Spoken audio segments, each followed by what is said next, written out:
¿Qué tal, compañeros de Literatura 1? Llegamos a la recta final de este semestre, las últimas 5 semanas, y en esta que es la semana 12 vamos a abordar el tema de la literatura en la época moderna.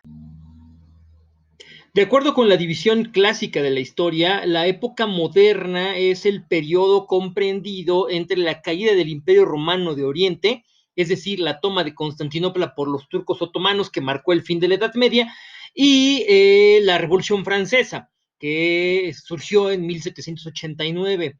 O sea, dura 3 siglos, desde el siglo XV hasta el siglo XVIII. También hay otros autores que marcan como inicio de la época moderna el descubrimiento de América, ocurrido en 1492, y como representante este descubrimiento, entre comillas, de los viajes de exploración que hicieron saber a los europeos que no eran los únicos en el mundo y que había otros continentes, otras culturas, y por lo tanto tuvieron que transformar su manera de ver la realidad y el mundo.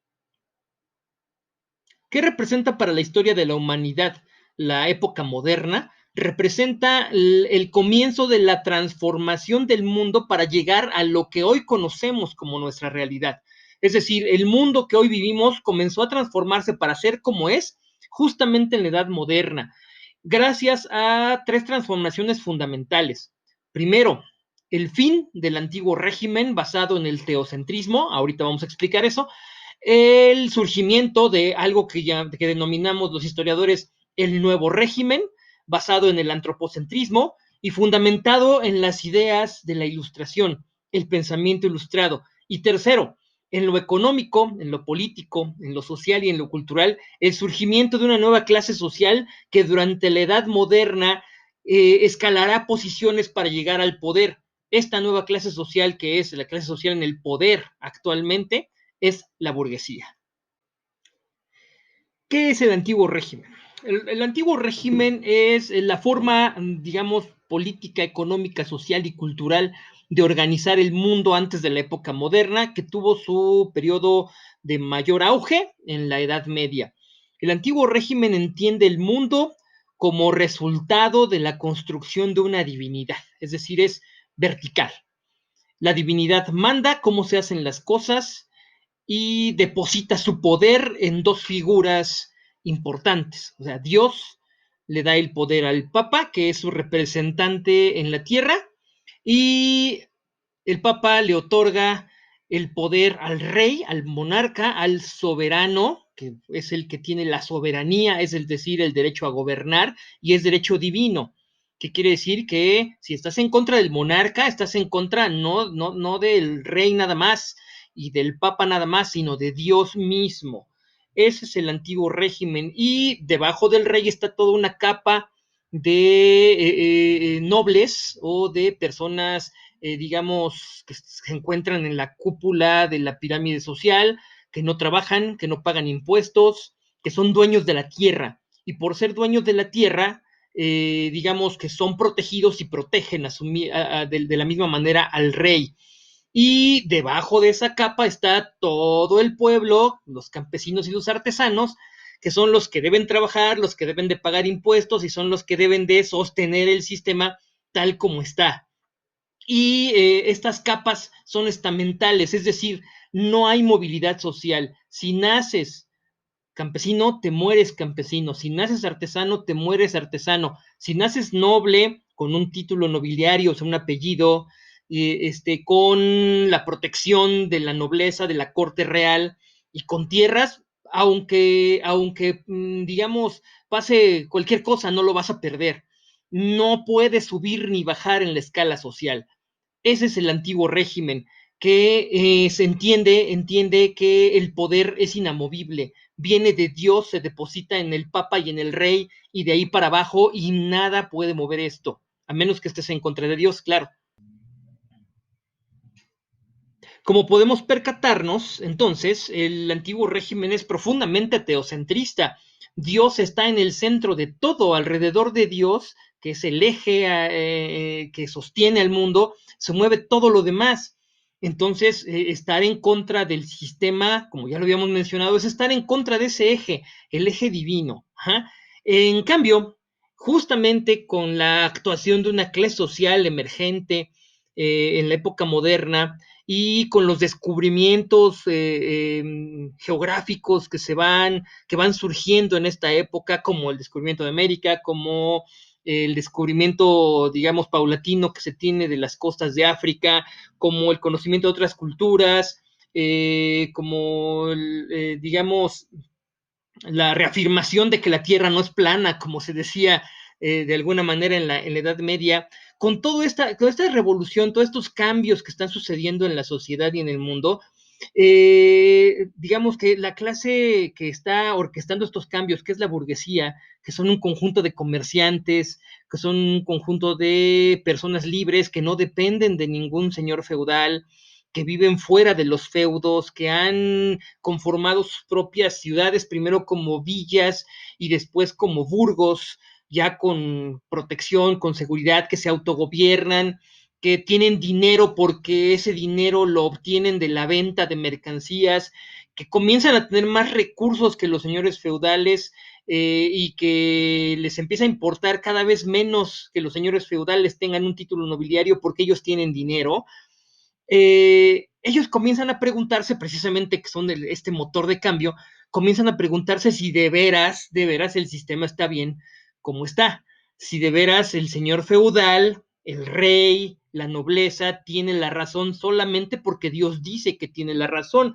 Y no es que dejen de creer en Dios, es que comienzan a interpretar las enseñanzas religiosas católicas, cristianas, de una manera distinta. Dicen, Dios nos dio libre albedrío, ¿verdad? Ah, bueno, eso quiere decir que tenemos la libertad de elegir.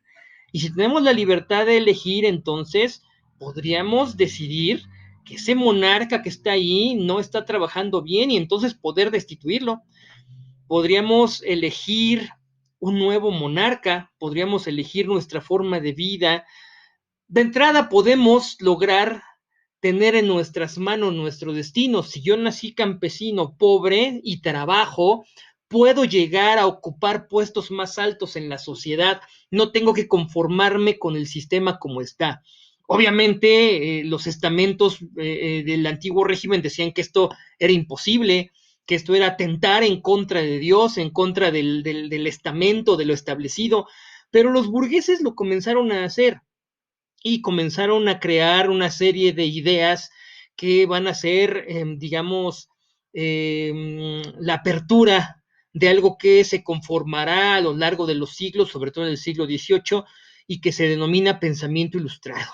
El pensamiento ilustrado no es otra cosa más que poner en tela de juicio todo el antiguo régimen y transformar estas ideas hacia una nueva realidad o una nueva forma de ver el mundo.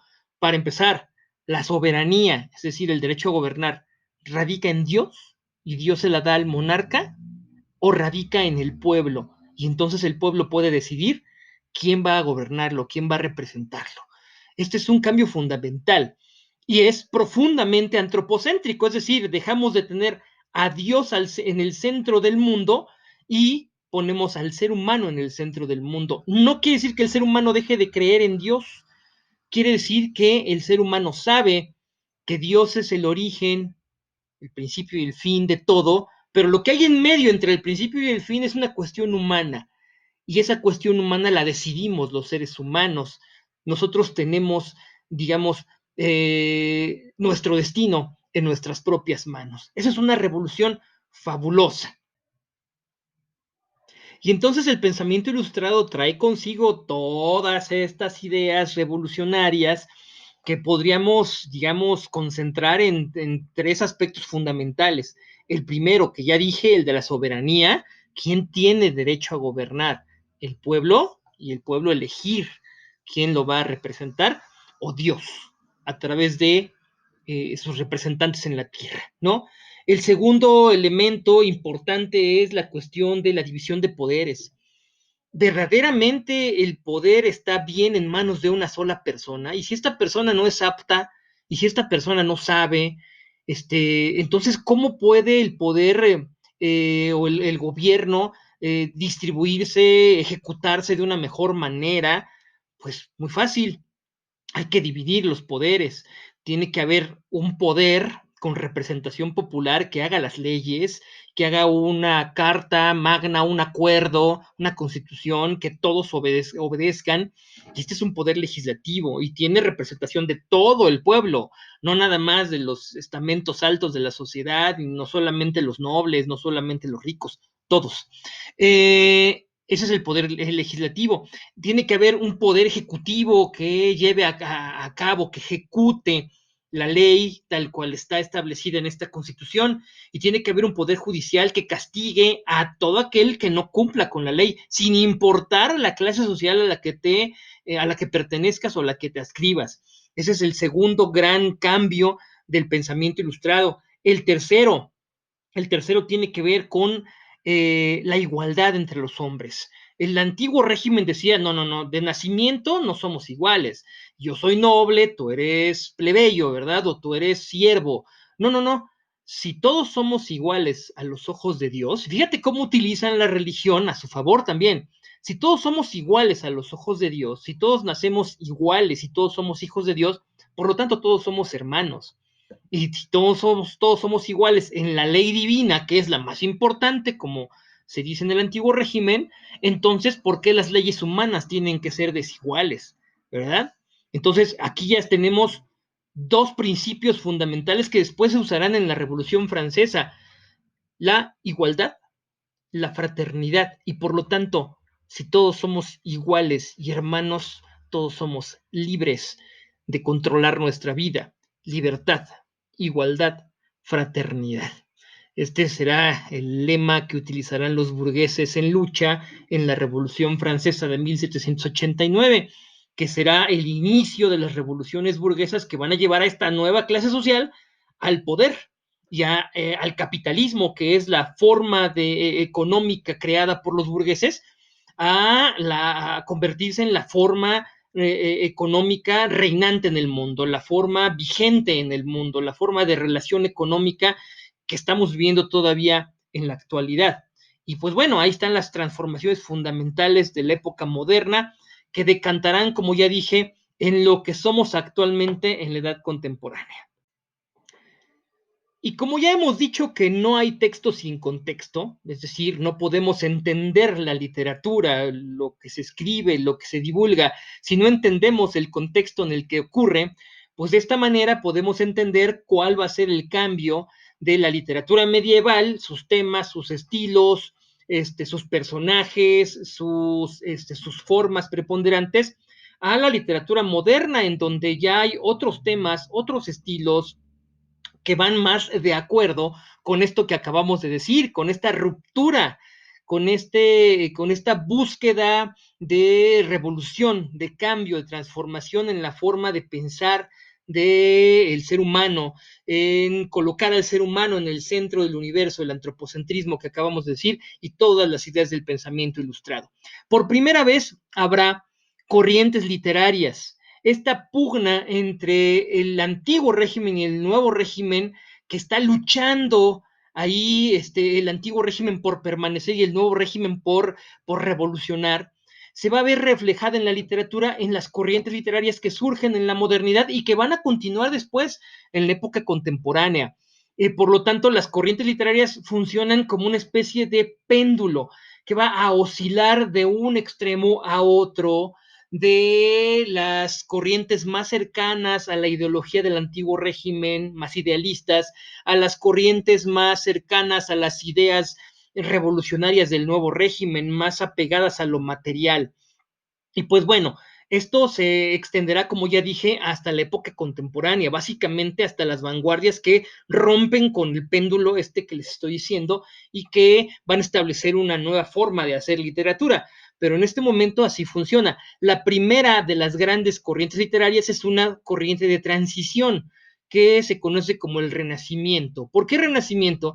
Porque se entiende la Edad Media desde este punto de vista burgués como una época oscura, como una época de retraso, de poco movimiento, y entonces hay que acabar con esa oscuridad y hay que renacer a la luz, a las formas de la estética, de la belleza grecolatina, a sus temas, temas más mundanos, más carnales, más cercanos al ser humano y alejados un poco de la divinidad.